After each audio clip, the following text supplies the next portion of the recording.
Hello everyone, Mr. Happy here, and in this video I wanted to provide some commentary over an Alexander Floor 3 Savage kill. This was our group's second kill. We did kill it the week before without weapons, and this is our kill with weapons. We take a little bit more of a lackadaisical approach since we have the additional buffer of DPS with our weapons, but hopefully this commentary can provide some insight into the fight. It's been streamed to death, there's kill videos out. At this point, nothing about this fight is a secret. So I want to just cover some of the thought process that goes into such a high intensity encounter like this one.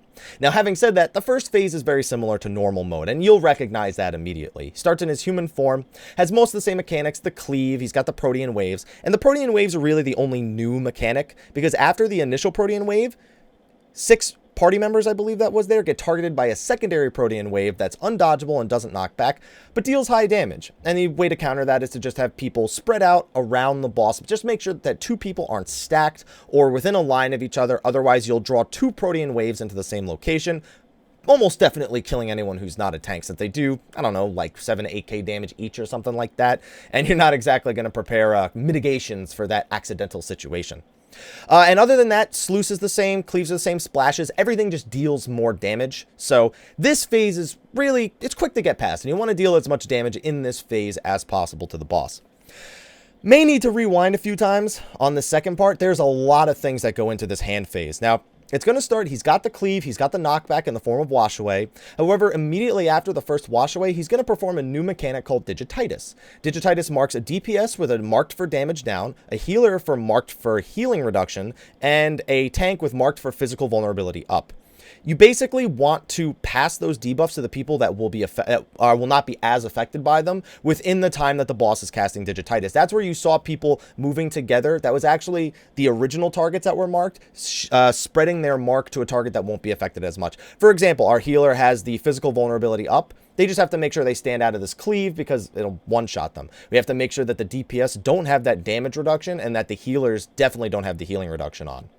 After the second wash away, after 2 cleaves, it's going to split into 2 hands, and there's another new mechanic here that it's either like hand of parting or hands of parting or hands of prayer.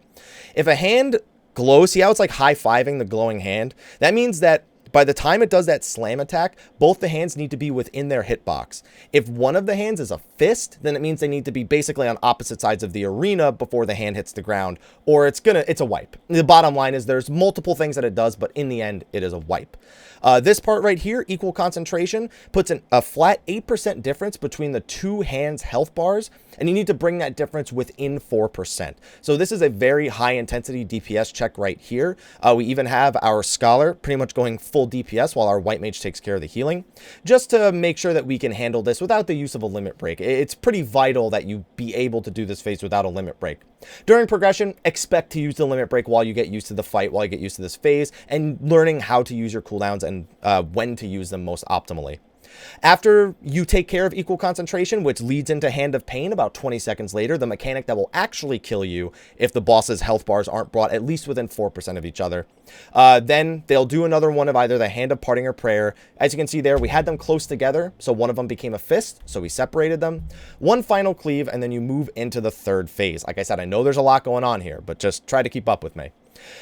This phase almost exactly identical to normal mode. Enemies have a lot more health. And it's way more crucial that you do not let them reach the outside of the arena. It's pretty much a guaranteed wipe at that point. You can see there's 2 drainage tethers that hit extremely hard on the tanks. Both our Dark Knight and her Warrior dropping to about 3,000 or 4,000 health there from full, it seemed. And you just got to deal with all the ads. There's lots of ads. And just like in normal mode, it gets kind of ignored in normal mode. But these piston lubricants cast mucilage. And that is a normal mode mechanic, but if they get it off, they will sprint towards the outside of the arena. Stuns, silences can take care of them. Don't forget slows like Miasma, Lethargy, Blizzard, Stone 1.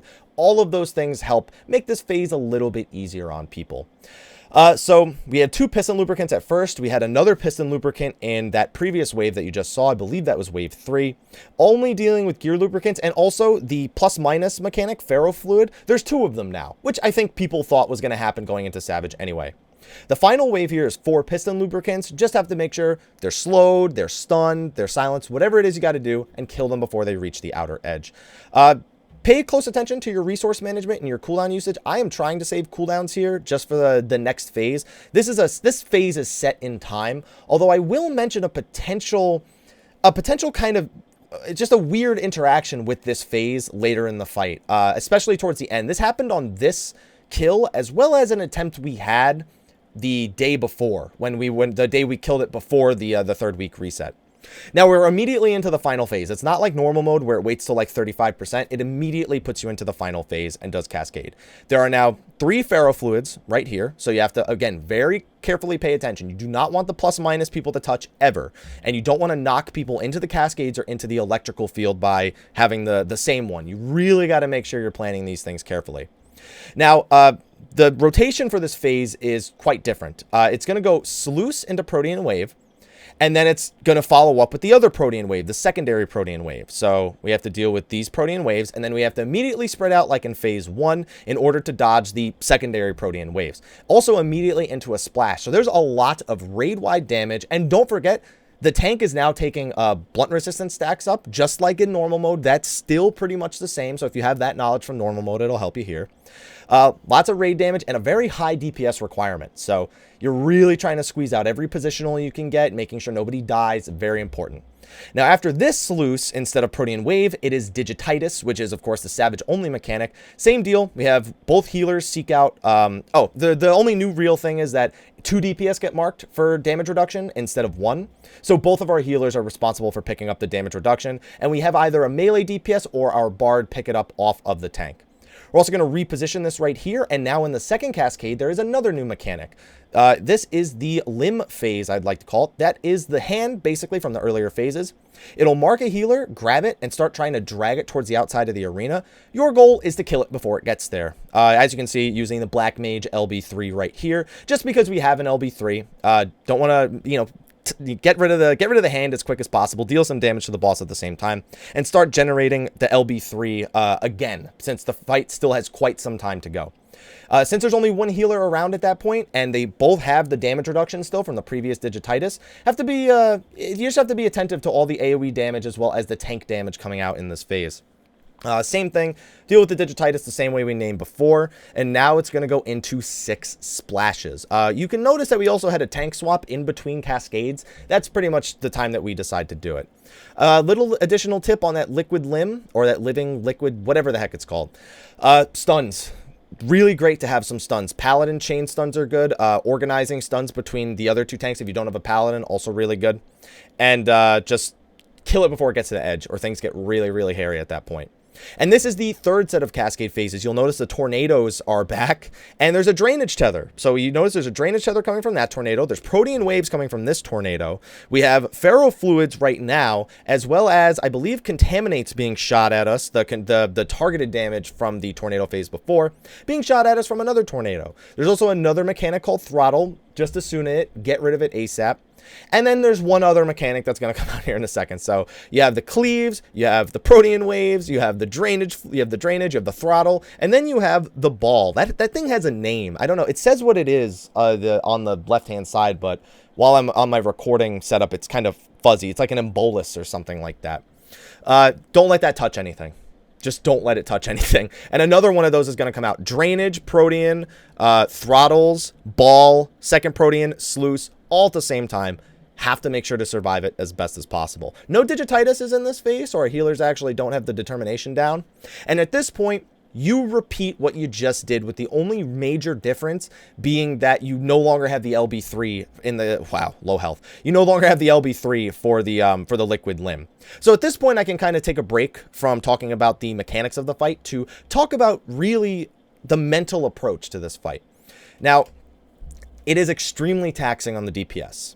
In the current gear that we have, even with the weapons and us kind of not taking a serious approach to it, like we definitely didn't try as hard to pull out all the DPS here, because pretty much with the weapons, every DPS was doing like an extra 50 or something like that. I think I was doing an extra 50 DPS. I think the Dragoon was doing. The weapons made a huge difference is what I'm saying, which is why for weeks now I've been telling people, save up for your weapons. And I know there are some jobs that's not necessarily an optimal thing to do on, but I would like to say it did make a very noticeable difference here. One that you'll notice after the 6th cascade that I'd like to talk about. On top of that, you just you have to be willing to play outside of the comfort zone of the role that you picked in this current gear. Eventually, it'll probably be doable with, you know, tanks just tanking and doing the, you know, whatever normal DPS they do with the warrior off tank and whatnot. Healers not really outputting so much DPS, but putting out a little bit. But that's like a long time from now when gear is far more plentiful. In the current gear, you really want to squeeze as much out as possible, whether that means solo healing certain phases or making sure that your tanks can tank outside of their tank stance, like taking cleaves and stacks by rotating cooldowns and staying in deliverance or turning off grid or being in sword oath. It really helps if you are willing to go, move outside your comfort zone. It was a requirement to be outside of that comfort zone in order to do it on week 2.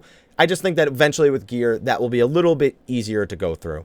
I would have been really nice if we had Selene instead of Eos here. And in this Liquid Limb, also, we don't LB it. You know, I mean, you can see that in almost any video that you watch of the kill. So it's not, see, none of this stuff is like a secret. It's been beaten into oblivion at this point, what this fight consists of and how to get by it. But the thing about this fight is it doesn't matter if you know the mechanics, because it still requires an execution level on both a rotational aspect for your job and the DPS you put out, and just, like I said, making sure to get those cleric stance dots up when it's possible, whenever it's feasible, or anything at all, just whatever it is you can do. Having proper management. You can see, look at my TP right now. Look at my TP. I don't even think I asked the Bard for pay on. Do I ask him? I think I ask him for pay on here because it's just, it's very taxing on TP. It can be taxing on MP. And he just got hit by a Protean wave. That should have killed him. He should be dead. Oh, he is dead. For some reason, I didn't think he died in this footage. I didn't watch this footage before I started recording. So, yeah, we had a tank death. That, you know, doesn't help either, but it happens. You just have to be able to come back quickly, use, you know, the foods that the best foods you can get. I think I used X potions this week also. I don't think anybody used Draconian potions on this one, as opposed to our initial kill where I think we all used Draconian potions. And, yeah, there's not really too much more to say about the fight. It looks pretty simple, and after doing it for hundreds of hours, it feels pretty simple. It's just all about learning to play your job to the best of your own ability. And that's what I love so much about this fight, is that it pushed you on those levels to just get better. And that's honestly a great thing, I feel. I was a huge fan of that approach. So, you know how I mentioned having the higher DPS can sometimes make this last phase a little bit strange? It looks like we're pretty close to hitting Enrage right now, doesn't it? It looks like we're pretty close. Something that doesn't usually happen happens here. We get more splashes. Normally, he starts casting Enrage right now. He just splashed instead. I think he cleaves again, too. He even decides to cleave again. And then he starts casting the Enrage. I think that happens if you go through the tornado phase with really high DPS, the one from earlier with the ad spawning. But I don't even know if that's a fact. We've had that happen before. It happened on this kill. And our Bard got the friggin' pants. So this this floor of Alexander drops headpieces and leg pieces, as well as dropping a Gob Twine, which can upgrade left side armor pieces. Not accessories like the coat from A2. This one is head, body, hands, legs, and feet. Some of you might be thinking, what about the weapon? The weapon upgrade can only be gotten from A4 Savage, so it is impossible to get an I-210 weapon.